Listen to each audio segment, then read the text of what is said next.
Good afternoon. Thank you so much for joining our show. Today I have an audience in the show that actually reached out so that he can share with you his story in one of the challenges that really or diversely affects youth in Kenya or beyond this country. And that is dealing or finding yourself engaging in drugs and trying to deal with it. I would want to welcome Ken to the show. Feel welcome and feel more relaxed. Atupigi watu hapa. You just speak freely, and very many people are willing and longing to hear your story. And just before we start, I would give you the opportunity just to say hello to everyone. Just say hi. Hi. Okay. And maybe you can share your name. What's your name? My name is Kena Sutino Coach. From Kisumu County, a place called Buoye. Okay. Ken is from Buoye in Kisumu County. Those who do not know Kisumu City, so Buoye is just nearby. So I've mentioned Ken is a friend and is willing to share his story. And one of the challenges that youths face is dealing with drug. Many youths find themselves doing drugs. So today I have Ken. Ken is currently battling how to stop using drugs and also trying to find life and find something to put on the table. And I mentioned that Ken is a really hardworking young man and dedicated. If you give him something to do, he can use all the energy he has to put his effort in that job. So Ken, please just take young people through what happened, maybe briefly. How did you find yourself that one day? Okay. Or how did it happen? Just tell us, how did it happen that now you realize, okay, I'm Ken and I'm taking drugs? And maybe if you can mention which specific drug, because we have variety of drugs. We have alcohol, we have bang, and etc. So maybe with the drug you're taking, and at what point, what happened that now you decided to take drugs? Thank you so much. You're welcome. So it started this way. Okay. Actually, I started smoking while I was in Form 1, yeah. The main reason why I started smoking was that after I lost my balance. So I could not find, I found it so hard to cope up with education due to some challenges, because you know very well I'm not fun. Whether you are left with your guardian, you still don't feel Comfortable, it's difficult, yeah. So while I was in Form 1, I had a friend. This friend was called Felix. Yeah. So I used to be depressed. I could not concentrate well in education. So this guy one day came to me and said, at that time we went for master's. Master's, yeah.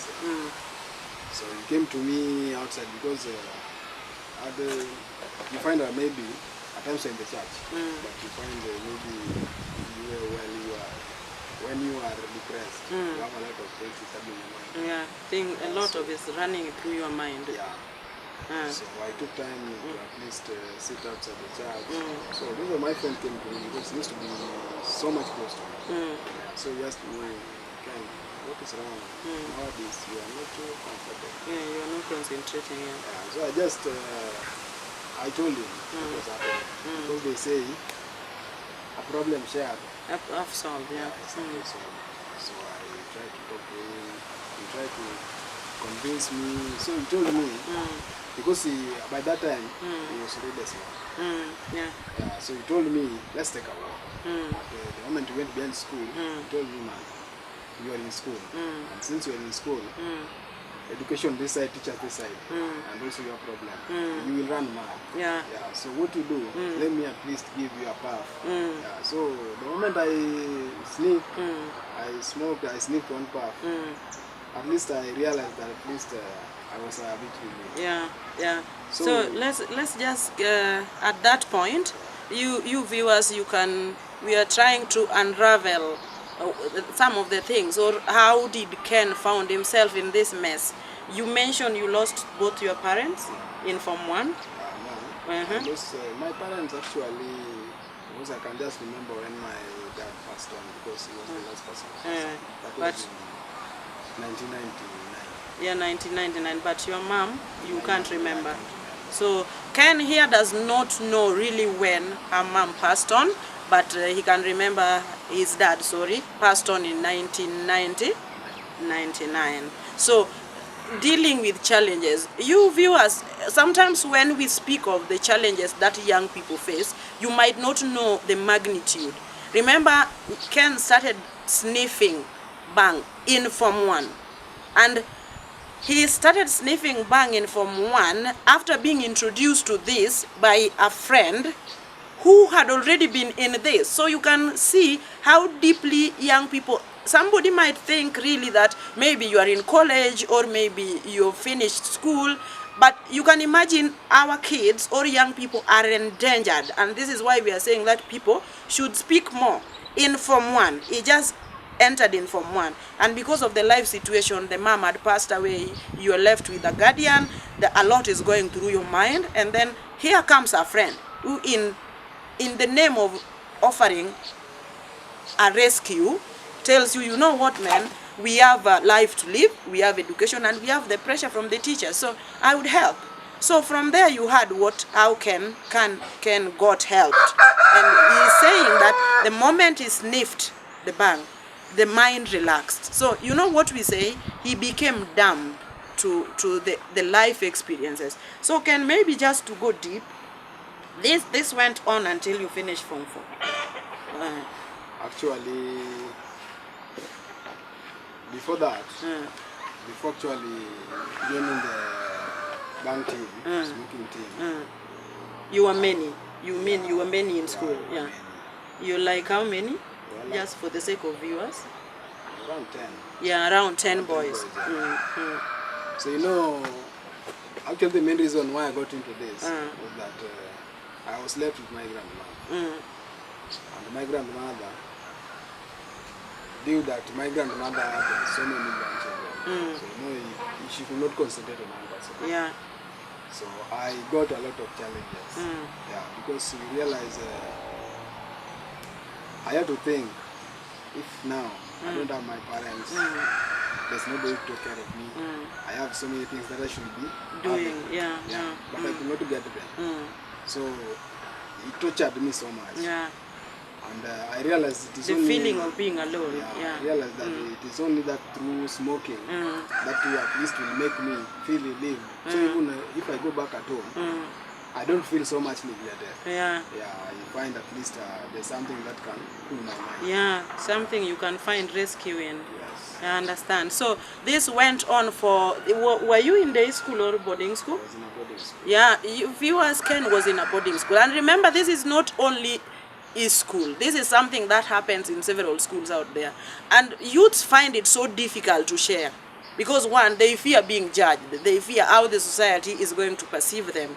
But we urge people that if you could come out and speak about it, yes, as Ken mentioned, a problem shared is half solved. It's just that because these young people are sharing these problems to young people, then the type of problem that the solution, I mean, that they put on the table is that they know, they make you become a group of people who are doing the same thing. So, Ken, after school, tell us, you still went on smoking. Until now, you told me you came to the city to be alone.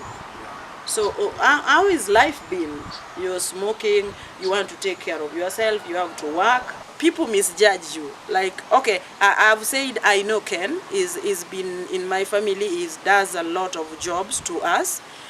I mentioned before, he's working super hard. But he said the challenges that comes with doing drugs at early age, people perceive you. Many people are even perceive you like, what do you mean? Maybe you tell viewers you are a bad person in which aspect?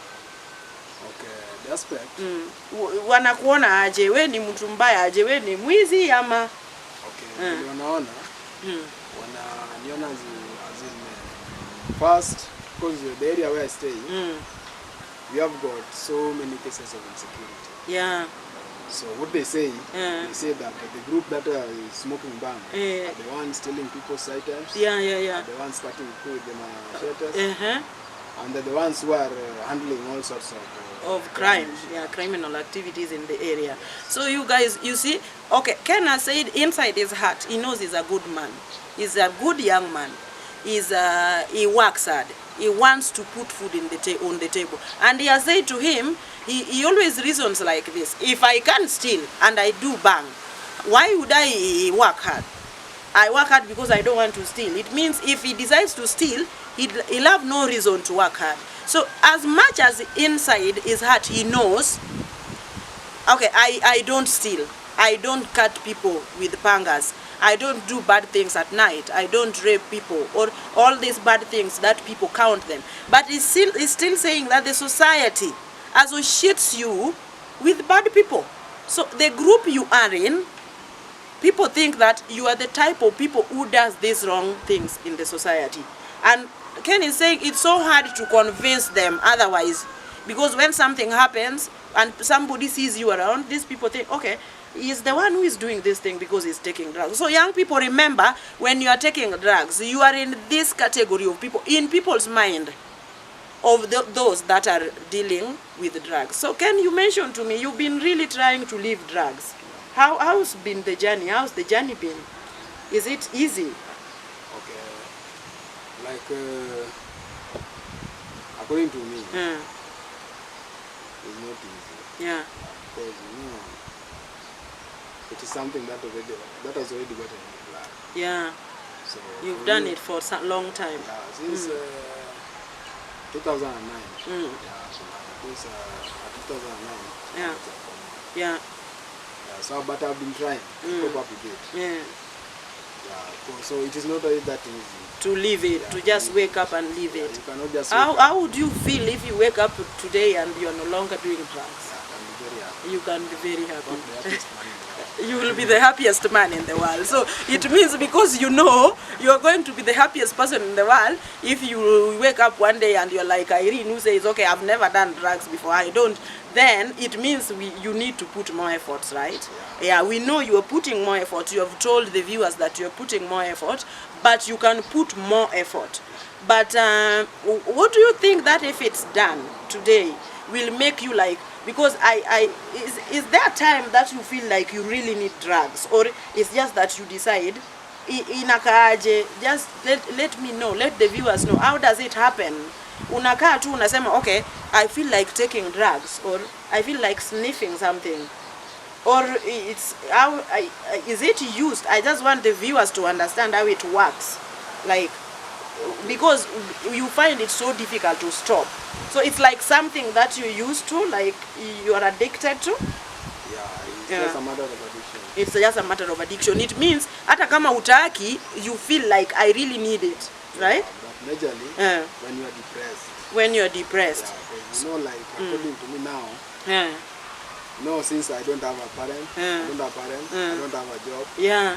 Yeah, so those are the most challenging things. You have no parents, Yeah. you have to live, you have to cope in this society, you have to put food on the table, and you don't have parents to run to, and you don't have a job. And in fact, you don't have somebody whom you can go to Yeah. share your problems. You know, at least if you have someone who you are close to, Yeah. and you go and face him, or tell him, dad or brother or sister, Yeah. I have this kind of problem. Hey, please, can you help? Yeah.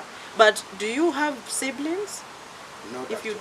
you are just one child. Just one. Okay. Though I have two sisters, Mm-hmm. but due to family challenges, we separated. Yeah, due to family challenges, you separated. So it's like you're just alone. So viewers, this is what I've been stressing on. You know, many people are dying under waters.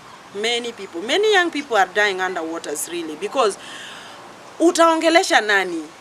Hata kama ni familia yako, you fear being judged. You fear being perceived the way Ken was talking. So sometimes you are doing drugs, yes, but you fear telling people that you are doing drugs. How is Irene going to take me if I just walk through his home and tell Irene, like, you know what, Irene, I've been struggling with drugs. Maybe even at first, before you talk to me, you thought like, how would Mama Jenny take me? Yeah, is she going to welcome me in her home? So, but you know, we need to create an environment where these youths can comfortably share their story or talk to someone. Because Ken is saying, you feel depressed, you feel sad, you feel like you've lost it in life. Why? Because whom are you going to share with your story without being judged or without being perceived as somebody who is taking drug and you are this bad guy? So Ken, just let us know. There is something that really bothers me. You know, you don't have a job, right? You don't have money, and I suppose these drugs you're not given for free, right? Yes. So you just tell the viewers, what is the implication? How hard is it that you do not have a job, but the little money you get, you want to buy drugs with it? And you want also to buy food, you want to buy clothes, you want to pay rent. Is it not difficult? Actually, it is difficult. Yeah. But, you know, once you are used to something, Yeah, it is part of you. it becomes part of So you, you have to budget for it. and it makes it more difficult. Yes. Yeah. So, you know, it's even difficult because I remember a time, that's why nowadays I don't go to church. Because Oh, you don't go to church? Yeah. Okay. The reason as to why, you know, since if you don't have somebody who can share your problems, Yeah, who the can only- understand you. Yeah, the only person you are close to is God. Uh. But through God, there's only one person who can link you to God, Uh. which is the preacher. Uh, So I went to a certain church. uh-huh. So I shared my problem with the pastor. Uh, But unfortunately, uh, the pastor, you know, the pastor was to keep the secret himself. uh. So he went ahead and now I was the example. While pastor was preaching. Yeah, so Okay. Viewers, this is getting a little bit interesting, but I'm sorry to smile about this. Pastors, I don't know, maybe I should leave that for another day, but I will bring a pastor in the show. I know a very good friend of mine who is a young man. Can you say, and when someone shares a problem with you, and you're somebody who is pastoring a church, and this youth has made a bold step to share a problem with you, there you are, you go to the altar, and now you say, okay, these people are, what are you doing really? Because the best thing that a pastor should do is to take care of the sheep. But that one we are going to leave for another day. And Ken has categorically said that is the main reason why he felt in his heart, okay, even these people that I thought are pastors and you can go and confide in, they share my problems with the congregation, so why should I go? So he even stopped going to church, you guys, you see. So please, the pastors, we'll talk to you another day. But today we want to handle this so that we don't mix things. But I'm going to call you again. Pastors, please, tender the sheep. It's very important. So Ken has said, no church. It's drug is doing. What I asked him, how is he managing because he does not have a job? But he said, Irene, because it is in your blood and you have to take care of it, it becomes a basic. You guys, you can imagine the kind of slavery this is. You don't have money, you don't have a job, you have no one to run to, you don't have a family, but again, you need to buy drug. Is there time that you'd rather go for drug than food? yeah, actually. Yes. So many a times you will say, okay, if I'm given drug or food, I'll rather buy drug. Yeah, So you can do without food, but you can't do Because, without drug. you know, like, you know, have you been depressed? I've not reached depression, yes, but I can tell you when I lost my mom, I think I was almost getting into depression. And I could feel like I just wanted something which would make me not even to be awake. I remember I told my husband one day that if I could just sleep and don't wake up, you know, because the pain was too much. So I would just want to sleep and sleep and sleep and never wake up and never eat anything. So I think I have a glimpse of what you're talking about. Yeah, so according to me, the way now I am with all my problems, if you bring me food and the drug, I'll go for the drug because that drug will help you not to me, feel depressed. Yeah, It will numb the pain. Yeah, but you know when I am satisfied, Yeah. yes, I'm going to be satisfied, but in my mind, I don't have this. So Ken, you came open and you wanted to talk about this to help people. And helping the people or helping youth is certainty, with certainty is living this life you're living now. What do you think that if it's done today, you'd maybe, even if, because I know I've not taken drugs, but I know it's not something that you can wake up and just stop. But you can learn to stop it. You can make it a priority. As you make it a priority that you have to buy drugs, you can also make it a priority. I'd mentioned this, that I want to stop doing drugs, right? So you've mentioned the reasons as to why you generally found yourself in doing drugs. It's because of the life situations. You don't have a job, you don't have a family, you don't have a sibling to talk to. You're just there alone in this world and you have to deal with all these things. So what is it that if someone does today, even if you don't stop doing drugs once, but gradually you can say, okay, I'm going to stop? I think, according to me, because this is me speaking. Yeah. Yeah, what I think is right is just something that can keep me Busy. so much. Yeah. So viewers, you that's obvious. You know, I always tell people that, I always talk to you that I tell them, redirect your thoughts, redirect your energy, you redirect how you perceive things. And Ken is saying he wants a way in which he can redirect his energy, or the emptiness, the gaps, the aspect of being there and doing nothing. If that can be eliminated, it means if he can get a job to do daily, right? Something like that. If you can be busy, because you can work hard. Not just being busy. At least you be busy, and then you are in a place where people are. Because at times you realize you have a job, you are working at that time, but you are alone. Yeah, you are alone. You will sit down and start thinking. Yeah. The moment you start thinking, the only thing that comes into your mind is, I need to take sniff. Yeah. So you need something like a job that you can handle with many people, where people are. And they should not be smokers. Yeah, they shouldn't be smokers. I don't know if, I don't think really what you need is a rehabilitation center, but you need something like a job that is well planned. Like you go to work in the morning, you come back in the evening. So if you, and the viewers, the reason as to why we tell these young people to talk, because the name of the show, it's time for you to talk.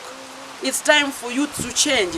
It's time for you to share their stories. The name of our YouTube channel is It's Time. It's time for somebody to come out there and listen to these young people. Listen to why, the reason behind their stories. The reason as to why they find themselves doing drugs. The reason as to why they find themselves doing reckless relationship. So, and why would we listen to them? If they take a priority, or if they made it in their mind, the way Ken has done, that I'm going to talk about my story. I'm going to share my story. It's time I share this story. You guys remember this guy has said he started sniffing 2004, right? No. Yeah. 2009. 2009, sorry for that. So from 2009 to date, it's how many years down the line? 2009, 10 years, around 13 years down the line. And today he's gathered a courage to come to the show that we just started, through knowing me, to share his stories. And he said he's able to work hard. Ken, would you tell the viewers, are you convinced? Because if I say it myself, people might say, because I don't want the viewers to crucify me and say, okay, Irene, you brought Ken in the show, we gave Ken a job, but now Ken cannot even handle even a simplest, or he'll leave the job and go smoke. So maybe you can share your own CV. Do you believe in yourself that if you're given a job today by somebody who is going to watch this story? Ken is not having a parent. Ken is not having a sibling. He has siblings, 2 sisters. Is not comfortable sharing the detailed information, but he says because of the circumstance, they separated. So to him, he's just one son in their home. He doesn't have a mother. He doesn't have a father. He finished school in Form 4, right? You mentioned that to me. He wasn't privileged to go to college. He's in this world alone. I went. You went to college. Did you finish? Yeah. Which course did you do? Electrical works. At diploma level. certificate. How many years? 2 years. Okay. So just tell the viewers that you believe in yourself, you can work what you can do. And if you're given a job, I don't want to say that for you, because I want the youths to speak for themselves. So just tell the viewers, look at the camera, tell the viewers then, and before you say that, maybe, let's assume a certain youth is watching you today, and you've confessed you're doing drugs, and you know how hard it is to jungle in between doing drugs, going to work, being judged in the society, feeling alone, because even this group of people you are working with, I'm sure if you're not with them, maybe very few families are longing like to come to their home and even share a meal from what you said, because they are perceiving you like, you know, Ken is taking drug. No, I don't want Ken around my kids. And then I would say the viewers, please give these young people the opportunity, even if they find themselves in wrong hands because of the situations. Don't be quick to judge a book by its cover. Hear their stories. Even if you don't bring them to the show, it's good to hear their stories, where it's coming from. So Ken, talk to youths today who are yet to get themselves into drug. Maybe they've sniffed it twice. It's still easy for them to stop, right? Maybe a friend is just talking to them to get into sniffing, right? Or maybe they've done it for a long period of time. Just talk to them loudly. Be loud enough. Tell them.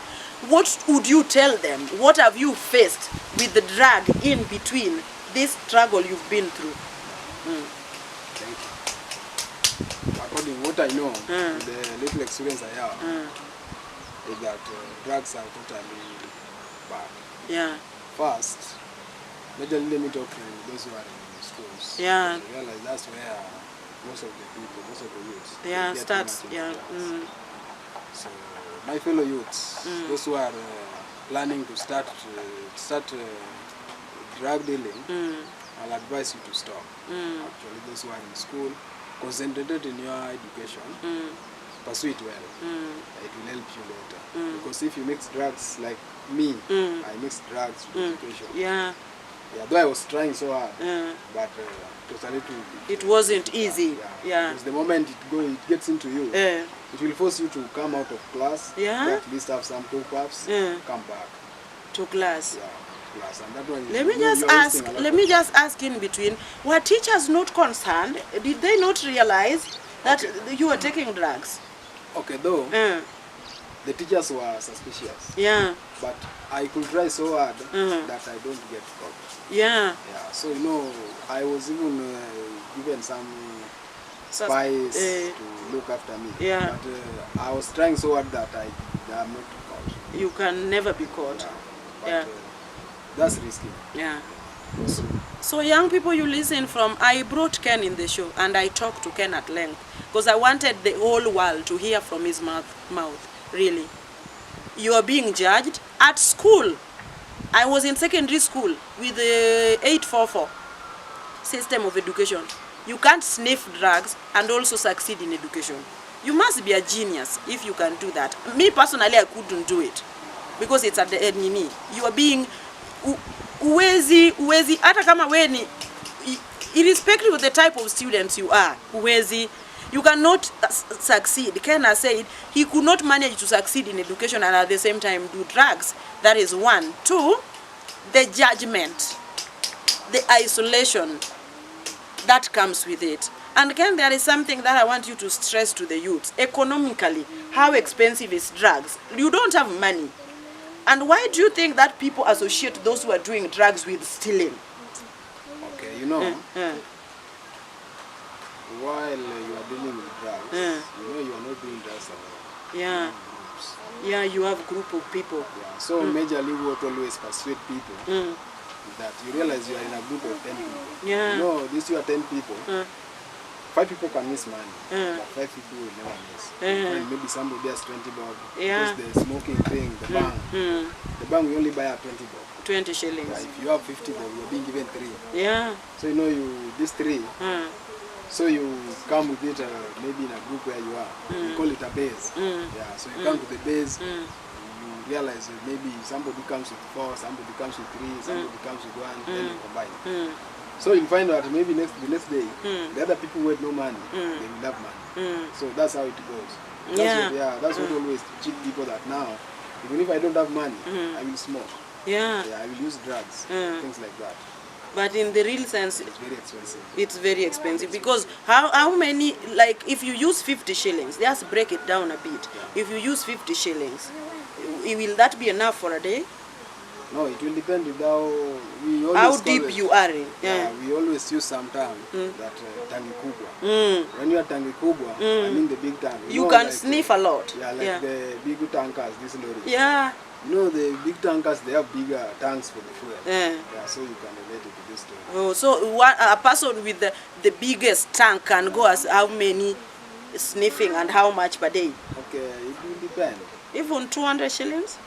That's Even less, even 500? Yeah. So you guys, so I tend to think that even me, Irene, I have not bought food, I have not paid rent, but I want to use 500 shillings, right, for drugs per day. Yeah. That's around how much per month? 15,000 Kenya shillings per month. And I'm not working, I don't have a job. Let me cut you short. You know, I've just told you the cheapest. That is 20 bob. Yeah. Yeah, but there are sometimes people buy one 50 bob. So imagine somebody wants to buy them for maybe 200. Because somebody tells you, I can't smoke only one. Yeah. I need them more. More, Yeah, even because when 1,000. when you're in a base, we always make A curve. a curve. So one comes from the other side, the other one comes from this side, and you are 10 people. So imagine how many sticks Of the sniffing bang, yeah. you use there. A lot, and a lot of money. So do you agree with the society, Ken, that society is judging you guys, right? That maybe if you tell me today you will use 15,000 Kenya shillings for bang alone and you are not working, do you agree that the society is judging you, right? That you are not working and you're using this money. Where is it coming from? Maybe you are stealing. Do you think the society is judging you, right? They might not judge you like you are a thief, but in their eye, is it true that they can see you? I'm just asking. Okay. Yeah. Somehow they are right and somehow they are wrong. Yeah. Because you know here, once you are a drug dealer, you are being grouped together. So you know in this group, we also have categories. There are two categories here. There are those people who are truly they are very genuine. They don't want to steal anybody's. Yeah, property. Yeah, they use that drug. To make them not to. Yeah, and then there's a group that the moment they smoke or because now according to me I only use what bang. That's why I'm too much on smoking. There's a group that after smoking. You don't drink alcohol? No, I don't. Okay. So after smoking, the only thing they see is doing crime. Yeah. So there are certain people who use the drug. You guys, this is a bit elaborate show today, but it's so meaningful, especially to young people. So Ken has said, kind of the society judges them, right? There are a group of people who does it to fuel their energy to do criminal activities, but there are people who does it to make them numb to doing bad things. So, but again, you know, Ken, when the society looks at you, it's difficult for society to know Ken is in the category of those who do it to numb the pain, and Ken is in the category of those who do it to fuel the crime. So yeah. You know why they have to categorize me in the group where the crime group? Because they know Onyango is a crime dealer. And Ken, you have never seen him in any, you have never caught him in any what? In any crime scene. But now they are together. Yeah. You have to be grouped there. You have to be grouped there. So Ken, the best thing that can happen to you today and any other youth watching is to stop sniffing, whichever reason. And it's something that if you put in your heart, may I believe, a child is born and starts schooling from knowing nothing until they become, it's effort, you know, it's effort. And we'll call you back to the show to tell us how it went. Because now you've committed to young people. You've come out, right? You've talked to young people. It doesn't matter how many years you've sniffed bang. What matters is your intention, your heart. You want to stop this thing. And the reason as why you are out today, because your willingness to stop. Therefore, you are willing to talk about it. That is the greatest step somebody can make. Because you cannot stop what you don't talk about it. You need people's perspective. You are going to help people outside there who sees your story. and how messy it can be once you find yourself deep in drug dealing or sniffing bang.